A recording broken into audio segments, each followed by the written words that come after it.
seulement. Balade dans le Quercy. Nous quittons la vallée du Célé pour aller dans la vallée du Quercy avec Jean-Sébastien du côté de Haute-Thouars. C'est bien ça, Jean-Seb? Absolument, dans notre grande balade au sein des plus beaux villages de France, nous allons nous arrêter aujourd'hui à Haute-Thouars. Haute-Thouars, c'est un village à l'homogénéité quasi parfaite de nobles demeures médiévales, de vieilles granges de pierre aux tons violacés et aux tuiles sombres et patinées.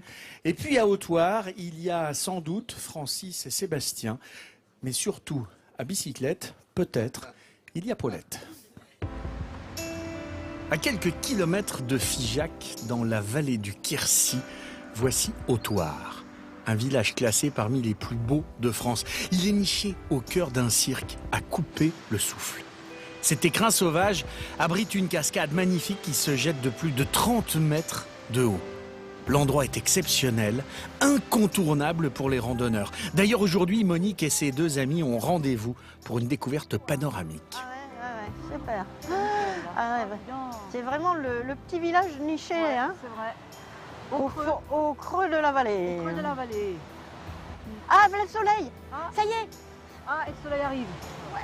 Son château des Anglais. Ah. Ouais. Oui, ça y est, ça y est. Pourquoi on est venu à Haute-Thouars? Ouais. D'abord pour voir le village et ensuite on va en bas de la cascade. Il y a 30 mètres de chute et là vous allez vous régaler. D'accord. Ça nous fait faire un beau tour, Oh ça, là, hein, dis donc. ouais, dis donc. Et là, il y a une belle descente, à 200 mètres de dénivelé. Oh, allez en route. Le village d'Haute-Thouars, situé 200 mètres plus bas, le voilà. Et celle qui ouvre ses volets, c'est Paulette, une véritable figure locale, puisqu'elle fut l'épicière pendant plus de 40 ans de ce charmant village.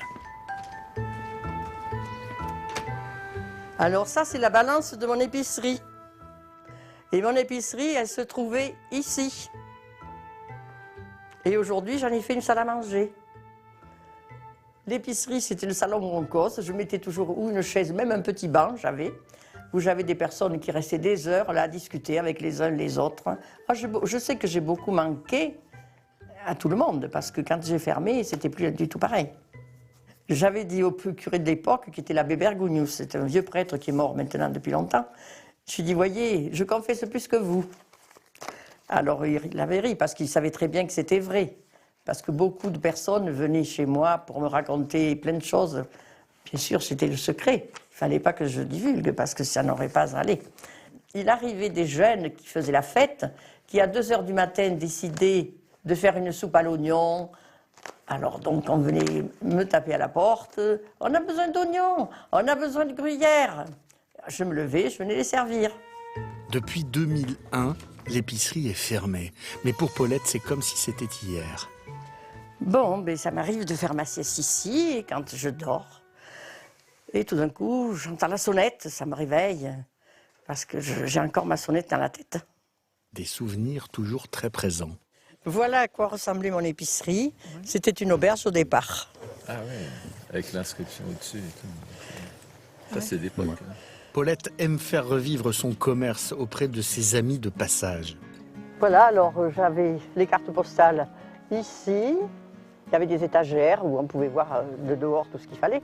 J'avais même mis un store parce que quand il y avait du soleil, il faisait très chaud. Parce que l'été, il fait chaud à Haute-Thouars. Hein. On va dans la petite rue. À une époque plus lointaine, Haute-Thouars était une destination à la mode, très prisée par la bourgeoisie de Saint-Céré et des environs. Les notables y construisaient leur château de villégiature, en premier lieu pour la beauté du site, mais aussi pour une sombre histoire d'impôts. Et cette maison L'Estrade, là, c'était pas la maison Mourlon, ancien temps? Et qui c'était Mourlon? Le préfet de la Seine. Ah, c'était le préfet de la Seine. Il y avait des docteurs, il y avait des notaires. Et toutes ces maisons avaient un pigeonnier. Alors, et le pigeonnier, c'était là qu'on voyait la richesse de la maison. Voilà, alors, là, c'était le manoir de Colomb. Ginette, tu te rappelles de Colomb? Oh là là, on l'appelait le marquis à la bourse plate. On l'appelait comme ça parce que il était comme tout le monde. Il n'avait pas beaucoup d'argent. Haute-Thouars, un village riche en anecdotes qui explique en partie la beauté de son patrimoine bâti. Mais dans la région, la nature, elle aussi, a son prix d'excellence, à l'image de sa cascade. Et c'est ici que nous retrouvons Monique et ses amies randonneuses. vous risquez de glisser. Hein? Attention. Sur les bords d'une rivière déchaînée, leur balade n'a qu'un but, sentir la force des éléments. Oh, dis donc, dis donc, dis donc. Moi, c'est la première fois que je la vois comme ça. Hein. Avec tout ce qu'il a plu hier, Magnifique, magnifique. tu vois, pour une randonnée, c'est un bon point d'arrivée, quoi, un bon point de chute, c'est le cas de dire. Oui. Un point de chute. Si Monique et ses amis sont heureuses de découvrir ce point de chute, comme elles le disent avec humour, c'est qu'elles comptent revenir avec les randonneurs de leur club au printemps prochain. En attendant, la balade de repérage se poursuit. Direction maintenant le vieux château fort anglais caché à flanc de falaise que seul un œil exercé peut remarquer.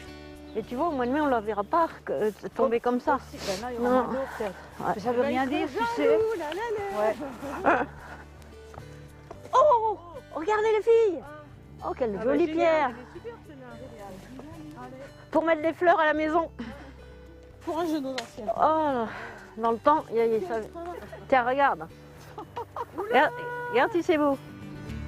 Après 30 minutes de marche, les ruines du vieux fort se présentent enfin à nos randonneuses. Elles vont pouvoir admirer le panorama exceptionnel d'une des tours du vieux château. Ah bah ça valait le coup cette balade, hein. Ouais. Il faut pas croire, hein, mais ça fatigue. Hein. Une vue qui valait le déplacement. Car Autoire, comme le dit Monique et ses amis, Autoire, il faut le voir pour le croire. Ah bah regardez, elle fait exactement la même chose. Vous voyez, Autoire, il faut le voir pour le croire. Regardez, vous voyez la place Vival où nous sommes installés. Coucou, coucou mademoiselle. Et voilà. Vous voyez toute l'équipe, vous voyez le nombre de Figeacois qu'il y a ce matin sur la place Vival, ils sont très nombreux. Autoire, il faut le voir pour le croire. C'était, je crois que franchement, c'est le sigle de la ville. Hein. c'est pas mal. Alors il y a cette cascade totalement impressionnante, hein, c'est la plus grande du lot, 30 mètres de haut, qui tombe en apic d'une muraille de la gorge d'Autoire. On suppose que le torrent qui a été creusé est la rivière qui coule à Padirac. Mais on n'a pas la preuve. Et puis, Ah ouais. ce village d'Autoire, il a un caractère quercinois affirmé à tous les coins de rue. Il y a des maisons à colombage, il y a un manoir du 15e, il y a une église romane du 18e. C'est un bijou qui respire bon la tranquillité quercinoise. Paulette, je sais que vous nous regardez ce matin. Je vous embrasse avec beaucoup d'affection. Vous êtes magnifique. Oh, mais dites donc, Jean-Seb, oh là là. Oh là là là là là là. Paulette. Quelle belle déclaration. Déclaration pour Paulette. Moi, je sais pas, mais dis donc, j'ai l'impression que... Ah tiens, regardez ce pont, c'est le pont Gambetta. Auparavant, c'était un ouvrage médiéval. Ah bah tiens, un pont, incroyable, non qui s'appelait le pont du Griffoul. Et en 1883, eh bien, il fut reconstruit entièrement, de sorte de lui donner l'aspect pour passer au-dessus du scellé qu'on a vu tout à l'heure. Et puis la voici,